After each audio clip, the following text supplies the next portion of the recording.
जो पूरा कौरव पक्ष था उसमें भी बड़ी विविधता थी, और उस समय पर जितनी भी कलाएं, चतुरताएं, ज्ञान होते थे वो उधर भी थे भाई। एक शय थी जो इधर थी उधर नहीं थी। क्या? उन्हें कृष्ण से कोई लेना देना नहीं। कृष्ण आज भी हैं, गीता तो है, गीता के प्रति जिज्ञासा होनी चाहिए। वहाँ सारा खेल समझने का है, वहाँ कर्मकांड के लिए कोई स्थान नहीं है। वहाँ पर ग्रंथ से उलझना पड़ता है, एक एक शब्द को भेदना पड़ता है, बात के मूल में जाना पड़ता है। अगर आप ये सब कुछ कर रहे हैं तो आप कृष्ण के साथ हैं। अंजलि पूछ रही हैं, उन्होंने इस वाक्य का अनुवाद किया है, परंतु मैं अंग्रेजी में ही पढ़ूंगा पहले। Though you are wise, be as a fool, though you can see, be as one blind, though you can hear, be as one deaf, patiently bear with all you meet and politely talk to everyone. This practice surely will lead you to the realization of truth.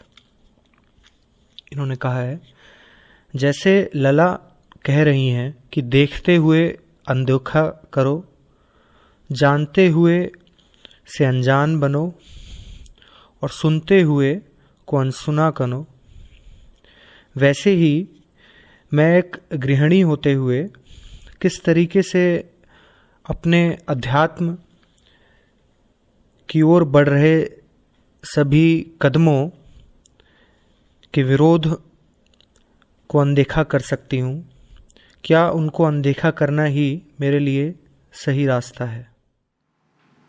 देखने के तरीके होते हैं, अनदेखा करने के लिए तो आंख बंद करनी होती है। किनका प्रश्न है? अंजलि। कोई पूछे कैसे देखें तो मैं कहूं कि फलानी जगह पे जाकर देखो। आप पूछें कुतुब मीनार कैसे देखें तो मैं क्या कहूँगा? मैं तरीका बताऊँगा। मैं कहूँगा सुबह सुबह ऐसे गाड़ी करिए, फिर वहाँ जाइए, फिर इतने बजे खुलता है, फिर टिकट लीजिए, फिर खड़े हो जाइए तो कुतुब मीनार दिखाई देगी। आप मुझसे पूछे कुतुब मीनार कैसे न देखें तो मैं कहूँगा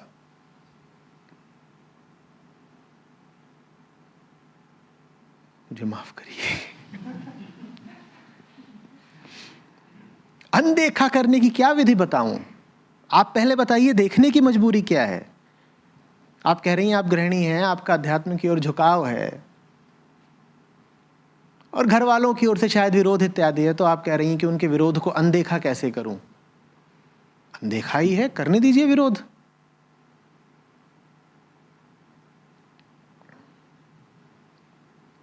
उस विरोध का संज्ञान लेना जरूरी क्यों है?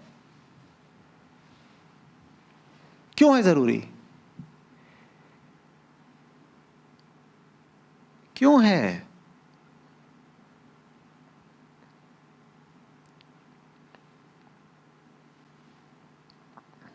अच्छा, जैसे बैठी हैं ऐसे ही बैठे रहिए। आपके पीछे जो व्यक्ति हैं उनके मूछें हैं कि नहीं? जल्दी बताइए। मूछ का मुस्कुराहट से कोई खास संबंध नहीं है, बताना होगा, देखना पड़ेगा ना। तो मत देखिए तो नहीं पता चलेगा। हो सकता है पीछे मूछ उफेट रहे हो कि मूछ के बाल की कसम, कृष्ण का नाम मत लेना, पर आप तो इधर देख रही हैं ना। हो गया, यही है ना देखने की विधि।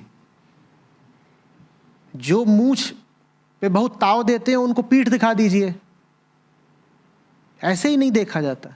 हाँ, देखने के लिए कुछ करना पड़ेगा, उठेंगी घूमेंगी तो वो दिखाई देंगे। आप वो देखिए ना जो देखने लायक है, तो फिर वो स्वमेव ही नहीं दिखाई देगा जो देखने लायक नहीं है। लेकिन हमारे पास देखने के कारण होते हैं। कारण क्या है? स्वार्थ। मुझे पीछे बैठा मूंछों पर ताव ही नहीं दे रहा, वो कह रहा रोटी पानी बंद कर दूंगा, तो फिर तो उसकी बात सुननी पड़ेगी, उसकी ओर देखना भी पड़ेगा।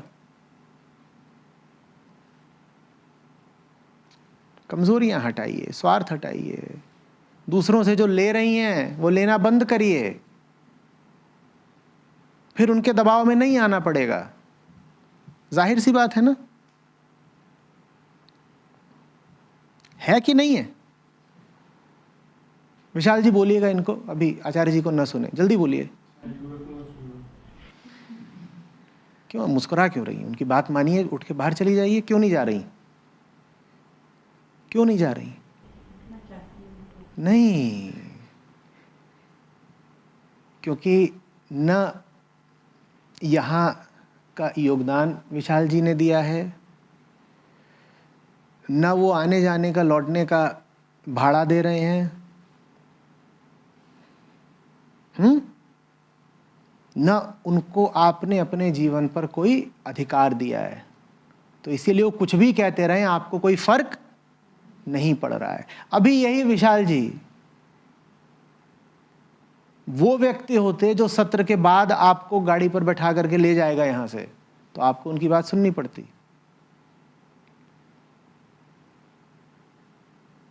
जिसके भी आश्रित रहोगे, एक बात पक्का समझ लो, वो अध्यात्म का तुम्हें समर्थन तो नहीं ही करने देगा।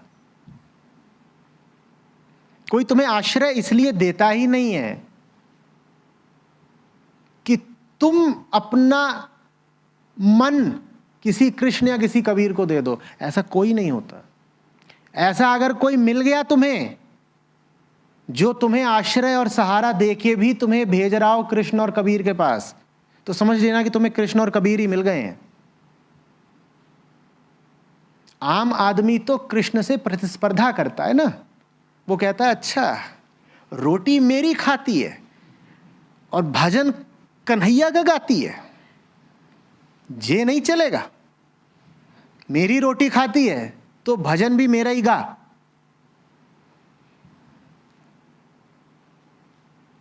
जो भी लोग किसी के भी आश्रित हैं, वो ये उम्मीद बिल्कुल त्याग दें कि उन्हें अध्यात्म सुलभ हो सकता है, नहीं होगा। जिसके भी आश्रित हो, वो तुम्हारे जीवन के केंद्र पर खुद बैठना चाहेगा ना, वो कहेगा मैं राजा हूं तुम्हारा। और अध्यात्म का मतलब होता है कृष्णों और कबीरों को राजा बना लेना। वो कहेगा मैं पागल हूं, खर्चा मैं उठा रहा हूं, और गीत गा रहे हो कान्हा के। अगर कान्हा के गीत गाने हैं तो कान्हा से ही बोलो खर्चा उठाए। बात सीधी है ना। हो सकता है वो इन शब्दों में ना बोले, हो सकता है सभ्य हो, सुसंस्कृत हो, लेकिन भाव यही रहेगा। भाव यही रहेगा। दो वर्ग के लोगों के लिए बड़ी समस्या है, एक वो जो बेरोजगार हैं, और दूसरी, माफ करिएगा, गृहणियां, खास तौर पे जो आश्रित गृहणियां हैं, जो कुछ कमाती धमाती नहीं। इनको सबसे बड़ी सजा और बड़ी दुखदाई सजा ये मिलती है कि इनका अध्यात्म की तरफ बढ़ने का रास्ता बिल्कुल रोक दिया जाता है।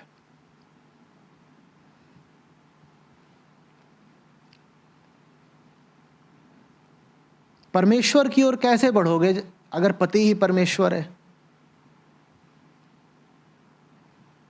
कैसे बढ़ोगे बताओ? परम पिता की ओर कैसे बढ़ोगे अगर बात बात पर घर पर पिताजी के आगे हाथ फैला रहे हो? और वो जो ऊपर बैठा है उसको इन्हीं दो नामों से बहुधा संबोधित किया जाता है, या तो पति या पिता। तो बताने वालों ने साफ बता दिया है, पहले से ही चेतावनी दे दी है कि एक कोई बाप मानना और एक कोई पति मानना। पर बेरोजगार आदमी की दिक्कत यह कि वो बाप के सहारे बैठा है, और न कमाने वाली स्त्री की मजबूरी ये कि वो पति के सहारे बैठी है। तो लो खत्म हो गया ना खेल सारा। न परम पिता मिलेगा ना परम पति मिलेगा, यही वाले नीचे वाले गरम पिता गरम पति मिल जाएंगे।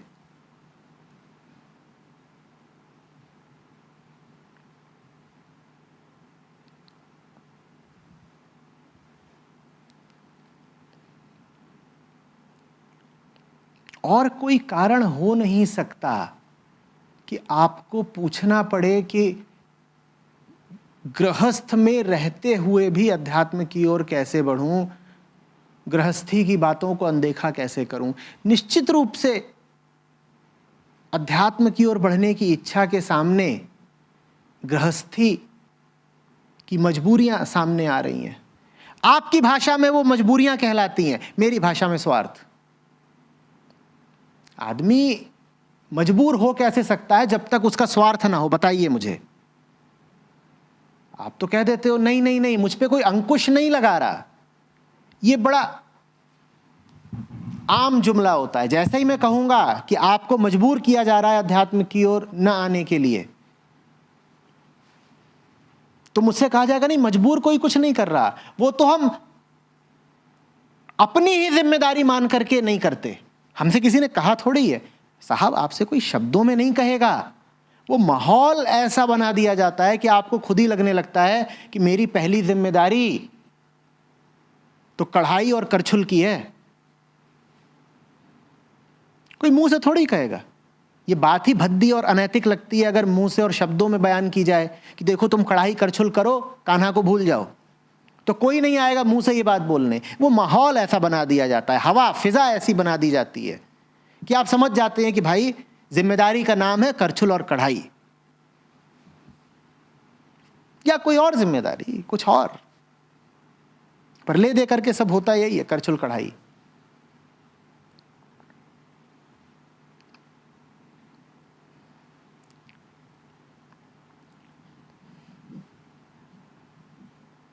अब मेरे पास जब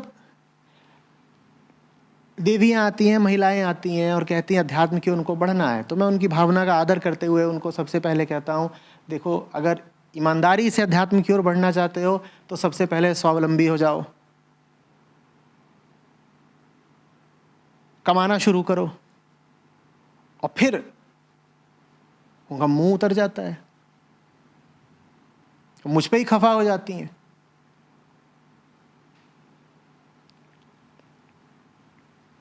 वो कहती हैं हम आए थे इनसे भजन कीर्तन जप और तप सीखने, और ये हमसे कह रहे हैं कि जाओ और ऑफिसों में नौकरी के लिए अप्लाई करो। अरे नौकरी करेंगे तो फिर जप तप कब करेंगे?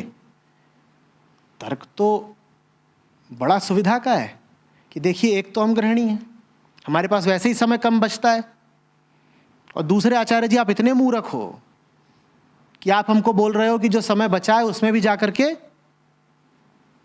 नौकरी करो। भाई हम नौकरी करेंगे तो जब तब भजन कीर्तन ध्यान भक्ति ये सब कब करेंगे? अब मैं कैसे समझाऊं कि पराधीन सपने हूं सुख नाही, जो आश्रित है किसी दूसरे पर वो सत्य की ओर नहीं बढ़ सकता। हाँ, सुख ले सकता है वो, पराधीनता में भी भौतिक सुख मिल सकते हैं, पर सत्य की ओर नहीं बढ़ पाओगे, क्योंकि सत्य का ही दूसरा नाम मुक्ति है। अमुक्त रहते हुए सत्य की ओर कैसे बढ़ोगे भाई?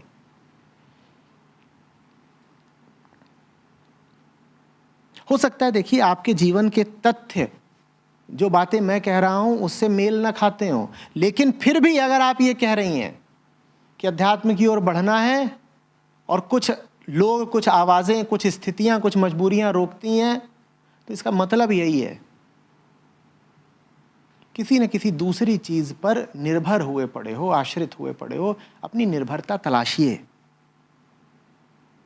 जहां कहीं भी निर्भरता है उससे पूछिए कि निर्भर होना किस पर सही है।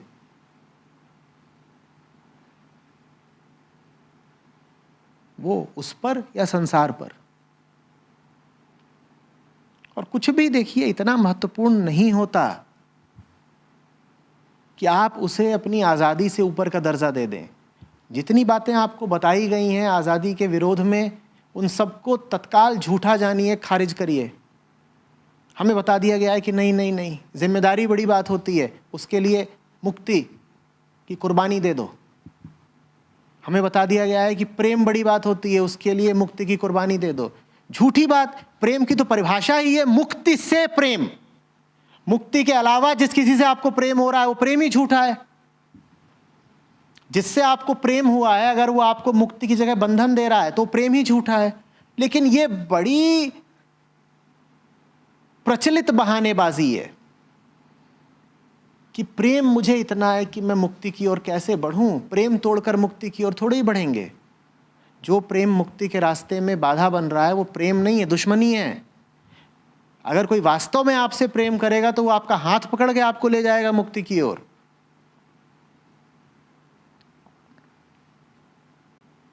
और अगर आपकी परिस्थितियां मुक्ति के रास्ते में बाधा बन रही हैं तो वो परिस्थितियां भी आपके लिए घातक हैं, विषैली हैं। उन परिस्थितियों से बाहर आइए।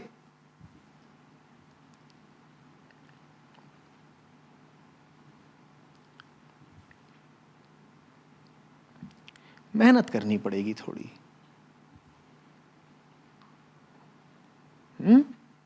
सुविधा में बैठे बैठे काम नहीं चलेगा।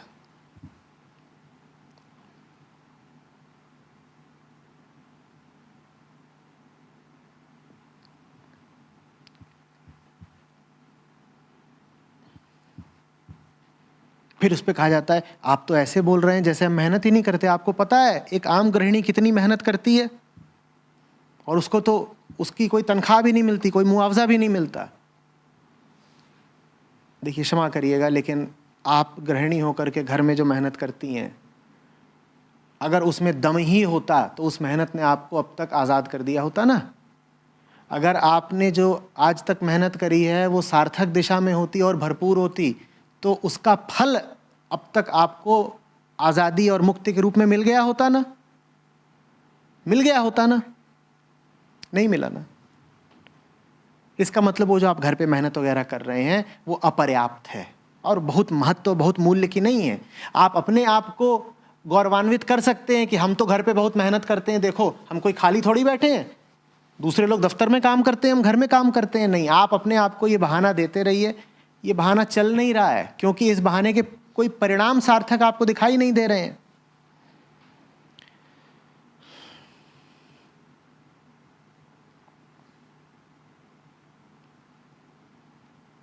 अभी एक देवी जी आई प्रौढ़ा, वो बोली यहाँ आते हैं, और प्रौढ़ा हैं, बोली यहाँ आते हैं तो अब पति ने धमकी देनी शुरू कर दी है कि तुम्हारी हैसियत ही क्या है घर में, तुमको हटा करके खाना बनाने वाली और झाड़ू पोछे वाली रख लेंगे।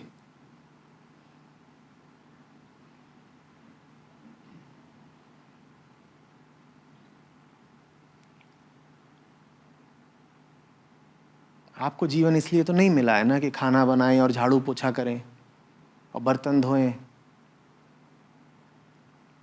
और ये सब करने को आप नाम किस बात का दे देते हैं? प्रेम का और जिम्मेदारी का। नहीं, मैं ये नहीं कह रहा हूं कि ये सब आपके साथ हो रहा है। मैंने अभी आपके प्रश्न को एक व्यापक रूप दे दिया है। आपके प्रश्न को मैंने पूरी स्त्री जाति का, कम से कम सब गृहिणियों का प्रश्न बना दिया है। तो मैं आपसे कोई बात अभी व्यक्तिगत तौर पर नहीं कह रहा हूँ। कुछ मैं ऐसा कह दूँ जो आपके किस्से से मेल ना खाता हो तो बुरा मत मानिएगा, ठीक है? अभी मैं सब महिलाओं को, सब गृहिणियों को संबोधित कर रहा हूँ।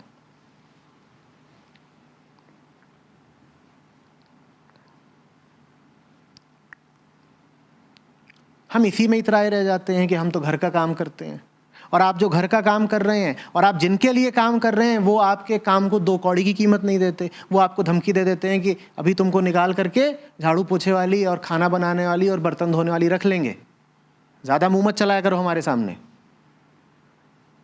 तो फिर समझ जाइए ना कि आपको उस काम में समय अपना बर्बाद करना है या नहीं करना है। करना चाहते हैं? जिनके लिए आप ये सब काम कर रहे हैं, जब वो आपके काम को मूल्य ही नहीं देते, सम्मान ही नहीं देते, तो ये काम करके लाभ है? हाँ, इस काम में लेकिन दिन पूरा खपता है कि नहीं खपता है? पूरे परिवार के इतना बड़ा झोला भर करके कपड़े धोते हो, और जिनके कपड़े धोते हो उनके लिए कोई मूल्य नहीं धुले हुए कपड़ों का। वो कहते हैं ठीक है, कपड़े ही तो धुले हैं, लॉन्ड्री में धुल जाते, काहे धो रहे हो कपड़े? पर फिर डर लगता है, कहते हो हमें और तो कुछ आता ही नहीं कपड़े धोने के अलावा। अगर हमने कपड़े भी नहीं धोए तब तो ये बात बिल्कुल स्पष्ट हो जाएगी कि हम एकदम ही खाली हैं। अगर ऐसी बात है तो कोई नया ज्ञान सीखो, कला सीखो, बाहर निकल के कोई कुशलता सीखो।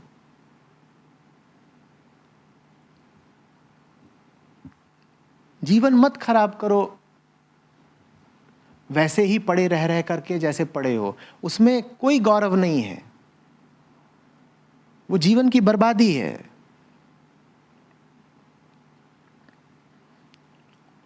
और यदि काम नहीं कर रहे हो तो उसका सबसे भयावह नतीजा ये निकलता है कि संसार से कट जाते हो, तुम्हें कुछ पता ही नहीं होता दुनिया में क्या चल रहा है। घर में एक सुविधाजनक जगह पर बैठ जाते हो कई अधिकारों के साथ, करीब करीब रानी ही बन जाते होगे हम तो घर की। दुनिया में क्या चल रहा है कुछ पता ही नहीं है। दुनिया में बाहर निकलो तो फिर आटे दाल का भाव पता चले। उसका क्या नतीजा होता है? मानसिक विकास नहीं होने पाता। फिर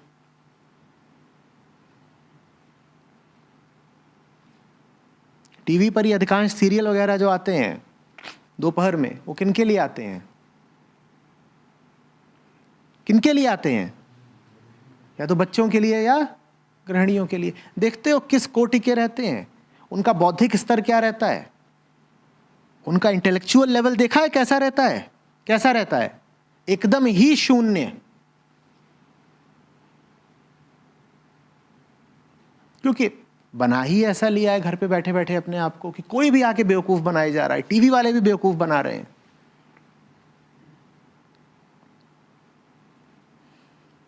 और अभी मैं ये सारी बातें बोल रहा हूं, मुझे ये भी पता है कि बहुत सारे लोग इसको भी कहेंगे मिसोजिनी है।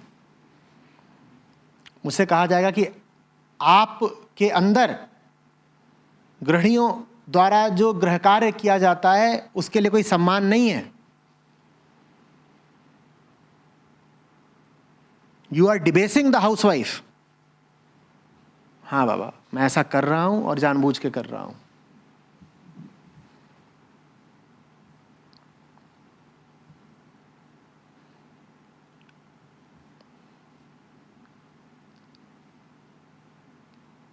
देखो, थोड़े समय के लिए घर का काम स्वेच्छा से चुनना एक बात होती है, और घर का काम लत बन जाए और मजबूरी बन जाए ये बिल्कुल दूसरी बात होती है। होती है कि नहीं?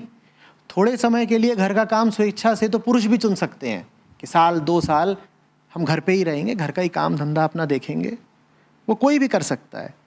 पर घर का काम आपके लिए एक अपरिहार्यता बन जाए, आपका जीवन ही बन जाए, ये बिल्कुल दूसरी बात है। और उसी बात का खौफनाक परिणाम फिर ये होता है कि घर पर कैद रहे रहे आप अध्यात्म की ओर भी नहीं बढ़ सकते। फिर घर पर जो होता है वो बहुत नकली किस्म का अध्यात्म होता है कि पूजा अर्चना कर ली, थोड़ा धूप बाती कर दी, घंटी बजा दी, सुबह सुबह नहा लिए, नहाने के बाद देवताओं पर थोड़ा सा पुष्प जल चढ़ा दिया। ये सब घर में खूब करती हैं महिलाएं। इससे क्या होगा? सारी पूजा अर्चना अंततः किस लिए है? सत्य के लिए है और मुक्ति के लिए है। ये सब करके सत्य और मुक्ति मिल रही है क्या? तो ये तुम घर में क्या घंटी बजाया करते हो? घर में घंटी मत बजाओ, बाहर निकलो।